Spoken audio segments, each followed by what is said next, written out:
बोल. ही पहा, ही शेतकऱ्याची खरी समस्या पहा. हे असं सरकार, भाजप सरकार कमीत कमी 20 वर्ष असं टिकून राहिलं पाहिजे. शेतकऱ्याला वावर वपून जर भागलं तर मित्रांनो याद राखा.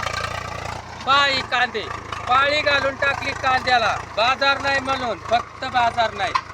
पहा आणि लावी सोडणार आहे हा व्हिडिओ मी. पहा आता, पहा हे असं सरकार आहे. हे लावी सोड.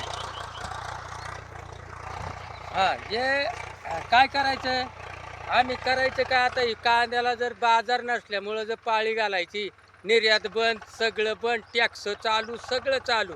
आम्हाला कसा पठाण लावलाय बरं सरकारने, बघा बरं. हा का टाकून देतो ही कांदे, जाळ झाला त्या कांद्याचा.